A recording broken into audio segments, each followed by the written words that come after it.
ஓம் ஸ்ரீ குருப்பியோ நமஹ. அபார கருணாசிந்தும் ஞானதம் சாந்தரூபிணம் ஸ்ரீ சந்திரசேகர குரும் பிரணமாமி முதான்வகம். ஆச்சாரியாள் என்று நாம் பூஜிக்கிற பகவத்பாதாள், ஆதிசங்கர பகவத்பாதாள் சாட்சாத் பரமேஸ்வரனுடைய அவதாரம். காரியம் இல்லாத பிரம்மன் தான் சிவன், காரியம் பண்ணுகிற பிரம்மம் சக்தி. சித் சக்தி விலாசத்தினால்தான் இந்த காரிய பிரஞ்சமே நடக்கிறது. காரியமில்லாத சிவனை பற்றி சொல்கிற அத்வைத சாஸ்திர மார்க்கத்தில் செல்பவராக இருந்தாலும் பகவத்பாதாள் எவ்வளவோ காரியங்கள் பண்ணியிருக்கார். இது எப்படி அப்படின்னு கேட்டால், அப்போ சித் சக்தியான அம்பாள் இப்பொழுது வெளியில ஆவிர்வவித்து விட்டான்னு அர்த்தம்.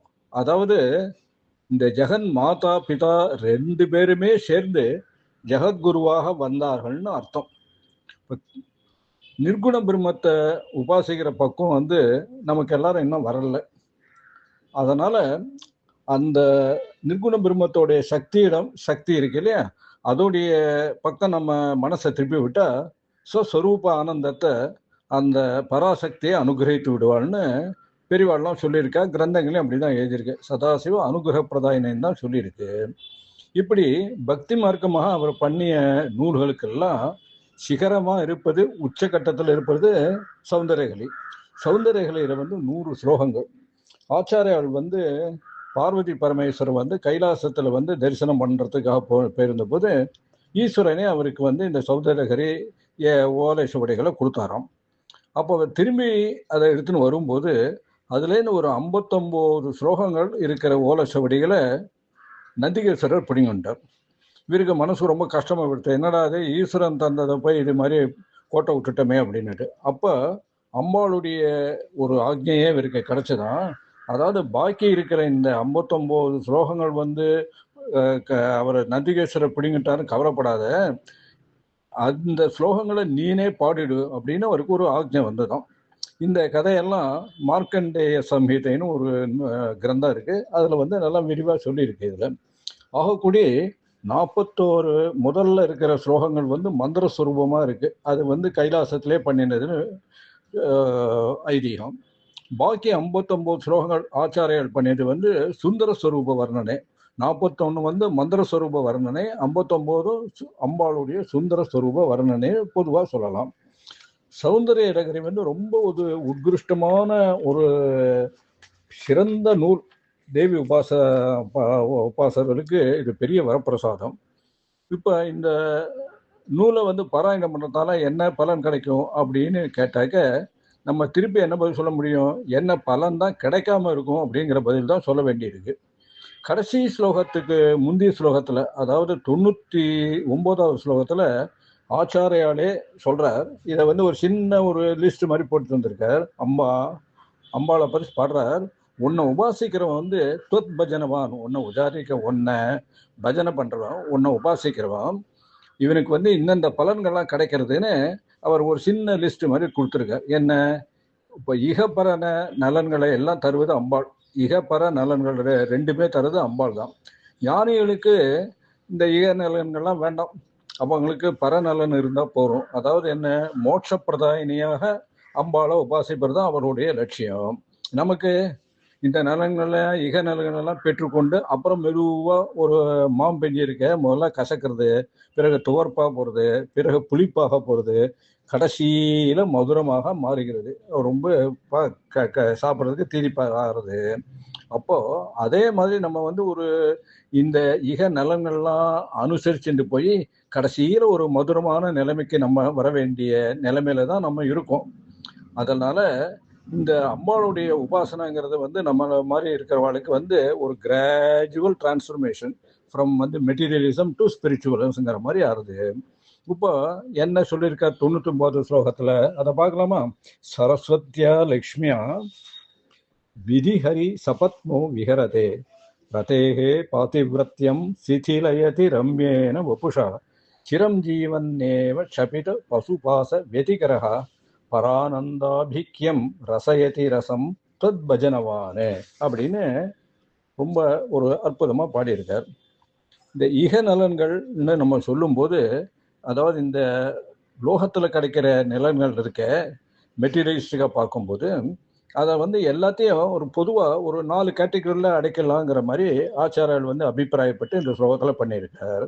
அது என்னென்ன அப்படின்னு பார்த்தா, அறிவு வந்து ஒரு லௌகியத்தோடு, ஆனால் அந்த அறிவு இருக்கே இந்த லௌகியத்தோடையும் சேரும் பரமார்த்தமாகவும் சேரும். ஏன்னா ரெண்டுத்துக்குமே இகப்பரம் நலனுக்கும் ரெண்டுமே காமன் ஃபேக்டர். இது அறிவு வந்து லௌகியத்தோட சேர்ந்துக்குவா வச்சுக்கும் போது அறிவு, அதுக்கப்புறம் நமக்கு என்ன வேணும், ஐஸ்வர்யம் வேணும். கல்வி வந்து என்னதான் இருந்தாலும் ஐஸ்வர்யம் நமக்கு முக்கியமாக எல்லாருக்குமே படுறது, அந்த ஐஸ்வர்யம் வேணும். அதுக்கப்புறம் அழகு வந்து ஒரு சௌந்தரியம் எல்லாம் வேணும்னு எல்லாரும் ஆசைப்படுறான். அதுக்கு அப்புறம் வந்து இதெல்லாம் அனுபவிக்கிறதுக்கு என்ன வேணும், ஆயுஸ் வேணும். அது வந்து 4வது கேட்டகரி. இப்போ வந்து இந்த கல்வி ஐஸ்வர்யம் இதில் எதையும் பார்க்கும்போது கல்விக்கு தான் ஒரு முதல்ல ஸ்தானம் கொடுத்துருக்கார். சரஸ்வத்தியா லக்ஷ்மா விதிகர சபத்னோ விகரத்தைன்னு தான் நான் பாட ஆரம்பிக்கிறேன். சரஸ்வதிக்கு முதல் ஸ்தானம் கொடுத்துக்கு என்ன காரணம், தைத்திரிய உபனிஷத்தை எடுத்துட்டாக்க முதல்ல வந்து எனக்கு மேதஸை, அதாவது அறிவை கொடு அப்படின்லாம் பிரார்த்தனை பண்ணிட்டு, அதுக்கப்புறம் கொஞ்சம் தூரம் கழிச்சு தத்தோமாம் ஸ்ரீமாவக, அதுக்கப்புறம் எனக்கு செல்வத்தை கொடு, செல்வம் வரட்டும் எங்கிட்ட அப்படின்னு பாடுற மாதிரி தைத்திரிய உபனிஷத்துல இருக்கு. ஆச்சாரியரும் இதுக்கு வந்து பாஷ்யம் பண்ணும்போது அமேதசோஹி ஸ்ரீஹி அனர்த்தாய ஏவைதி, அதி வந்து அறிவில்லாதவனுக்கு பணத்தை கொடுத்தா என்ன ஆகும், அது அனர்த்தம் தான் உண்டாக்குங்கிற ஒரு பொருள்ல அது மாதிரி பாஷ்யம் பண்ணியிருக்கார். இந்த சௌந்தரலீஸ்வரத்திலையும் நான் முன்னாடி சொன்ன மாதிரி சரஸ்வதிக்கு முதல் ஒரு ஸ்தானம் கொடுத்துருக்காரு. சரஸ்வதி விலாசம் வந்து யாருக்கிட்ட ரொம்ப பரிபூர்ணமா இருக்கு அப்படின்னு பார்த்தா யாருக்கிட்ட இருக்கும், பிரம்மா கிட்ட தான் இருக்கும். அதே மாதிரி ஐஸ்வர்ய லக்ஷ்மி விலாசம் யாருக்கிட்ட பரிபூர்ணமா இருக்கும், மகாவிஷ்ணு கிட்ட தான் இருக்கும்.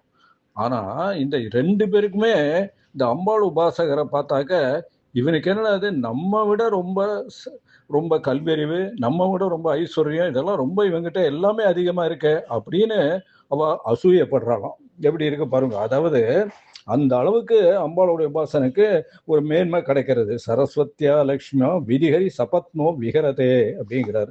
அடுத்த கேட்டகரி என்ன சொன்னோம், அழகு வேணும்னாக்க இந்த அழகுக்கு யாரு ரொம்ப பேர் பண்ணுவான், மன்மதன்.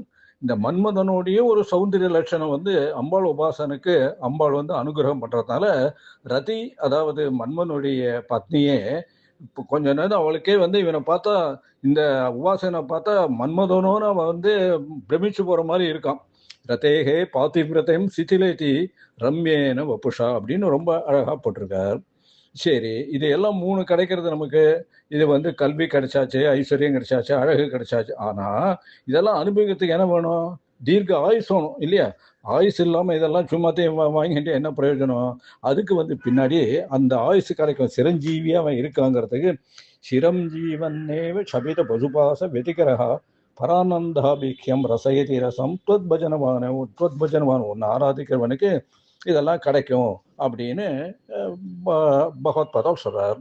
ஒரு வந்து ஜீவன் சாதாரண மனுஷன் வந்து ஒரு மனசை வந்து அடக்காம ஒரு இன்றிய போக்களோடு செல்லும் போது அவன் வந்து என்னவா இருக்கான், ஒரு மிருகப்பிராயமா தான் இருக்கான். பசுங்கிற வார்த்தை அதான், பசுவாக ஒரு மிருகப்பிராயமா தான் இருக்கான். அப்பொழுது வந்து அவனுக்கு என்ன ஆகுது, இந்த கர்மாங்கிறவனுடைய செய்த கர்ம வினைகள்லாம் இருக்க, அந்த கயிறு வந்து அவனை ஜென்மாங்கிற ஒரு விஷயத்துல கட்டி போட்டு இருக்கு. அதனால அவன் அந்த ஜென்மத்துக்குள்ளேயே சுத்தின்னு வரான். தந்திரமியமானாக பரியந்தி மூடாகன்னு உபனிஷத்துல சொல்லியிருக்கு இல்லையா? அது மாதிரி இவன் அதுக்குள்ளேயே சுத்தி வந்துட்டு இருக்கான் இந்த கர்ம பலனால. ஆனா அம்பாள் உபாசனுக்கு என்ன ஆறுது, படிப்படியாக ஒரு ஞானம் ஏற்பட்டு அவன் என்ன பண்றான்னாக்க இந்த கட்டிலேருந்து அவனையே விடுபடுற அளவுக்கு அம்பாலே அனுகிரகம் பண்ணிடுறான் அவனுக்கு. அந்த ஒரு, அதாவது இவன் ஒரு ஆத்ம ஞானியாக ஒரு பரமானந்தத்தையே அனுபவிச்சுட்டு கல்ப ஜீவியாக, அதாவது சிரஞ்சீவியாக இவன் ஆயிடுறான். இப்போ வந்து இந்த மோட்சம் அதாவது ஒரு மோட்சம் கிடைச்சிருக்குது இவனுக்கு. மோட்சம் இருக்கும்போது இந்த மோட்சத்திலே ஒரு பல வகையா இருக்கிறதா மகான்கள்லாம் சொல்லியிருக்கா. என்னன்னு கேட்டால், இந்த அம்பாளுக்கு வந்து ஒரு 6 சக்கரங்கள் இருக்கு உபாசனை பண்ணுறதுக்கு. அதில் வந்து இந்த முதல் சுவாதிஷ்டம் மூலாதாரம் சுவாதிஷ்டத்தை விட்டுட்டு பாக்கி ஒரு 4 இருக்கே, அதில் வந்து மணிப்பூரகம், அநாகதம், விசுத்தி, ஆக்யாங்கிற சக்கரங்களில் தேவியை உபாசிக்கிறவர்களுக்கு வந்து சார்ஷ்ணி, சாலோக்கியம், சாமிபியம், சாரூபியம்னு ஒரு 4 விதமான மோட்சங்கள் வந்து கூறப்பட்டிருக்கு. இருந்தாலும் இந்த 4 வித மோட்சங்களுக்கு கூட ரொம்ப வசத்தியான மோட்சங்கிறது இதையும் நாளையும் தாண்டி இந்த வந்து பிரம்மரந்திரம்னு சொல்றோமே, சகசிர கமலம்னு சொல்லிட்டு, அதுல அம்பாளை வழிபடுறவாளுக்கு அந்த அந்த விதமான ஒரு முழு மோட்சமும் கிடைக்கும் அப்படிங்கிற அர்த்தத்துல பெரியவாள்லாம் சொல்லியிருக்கா. அது என்னன்னு கேட்டா, ஆக்ஞா சக்கரம் இருக்கு இல்லையா, அந்த ஆக்ஞா சக்கரத்துக்கு மேல பிரம்மரந்திரம்னுட்டு இதை தான் சகசிர கமலம், ஒரு 1000 தாமரையுடைய தலைங்கள்னு சொல்றால சகசிர கமலம் இருக்கு. இந்த பிரம்மரந்திரத்துல வந்து தேவி உபாசகர்களுக்கு வந்து இந்த ஒரு ஒரு சாயுஜ்யமான மோட்சம் வந்து கிடைக்கும். அது வந்து பரானந்தாபிக்யம் ரசயதி ரசம் துவத்து பஜனமான, உன்னை பஜிக்கிறவனுக்கு அந்த பரானந்தாபிக்யம் ரசயதி, இந்த பரமானந்தம் வந்து கிடைக்கிறது. இப்போ இந்த இடத்துல கொஞ்சம் கவனிக்கணும், பரானந்தாபிக்யம் ரசயதி ரசம்னு போட்டிருக்கார். அவன் வந்து அந்த பரமானந்தத்தை வந்து அவன் வந்து ரசிக்கிறான்ங்கிற இடத்துல வரும்போது சொல்லும்போது இது என்ன அர்த்தம்னா, அவர் வந்து பிபதி, அந்த பரமானந்தத்தை அவன் பிபதி, அவன் பெறுகிறான்னு சொல்லலை அந்த பரமானந்த ரசத்தை. அதே மாதிரி ஆஸ்வாகயதி, அதை வந்து அனுபவிக்கிறான்னு சொல்லலை. ஏன் அது மாதிரி சொன்னா அதை அனுபவிக்கிற வேற, அனுபவிக்கப்படுற பொருள் வேறங்கிற மாதிரி துவைதம் ஆயிடுது. இந்த இடத்துல அம்பாளை உபாசிக்கிறவன் வந்து அந்த பரமானந்த சொரூபமாவ பரமானந்தமாவே அவன் ஆயிடுறாங்கிற ஒரு அத்வைத நிலைமையில கொண்டு அவனை வசதி காமிச்சு பரமானந்த பீக்கியம் ரசேதி ரசம் தோத்து பஜனமானு ரொம்ப ஒரு உன்னத நிலைக்கு இந்த உபாசனம் போய் கிளம்பி போய் கிடைக்கிறதுவனுக்குங்கிறத சொல்றார். அந்த உன்னதமான நிலை உடனே நமக்கு கிடைக்காது. கொஞ்சம் கொஞ்சமாக இகநலங்களையும் அனுசரிச்சுட்டு போய் கொஞ்சம் கொஞ்சமாக அதுலேருந்து மனசை மேற்படுத்தி அதை வந்து கடைசியில் இந்த அம்பாளுடைய தியானத்திலேயே எந்த விதமான ஈக நலங்களையும் எதிர்பாராம பரநலங்களையே நம்ம மனசில் வச்சுட்டு அதை உபாசனை பண்ணுற அந்த ஒரு பக்குவத்தை ஸ்ரீ மகா திரிபுர சுந்தரி அதை இந்த சௌந்தரிய நமக்கு வந்து உபகாரம் பண்ணியிருக்கிற ஆதி பகவத்பாதா இவாளையும் வணங்கி இதை வந்து நமக்கு வந்து இந்த நாளில் நமக்கு சகல சௌபாகியங்களும் அந்த பண்ணுற பக்குவமும் உபாசனை பண்ணுற பக்குவம் கிடைக்கணுங்கிறத ஸ்ரீ மகா பெரிவாளை பிரார்த்திப்போம். ஓம்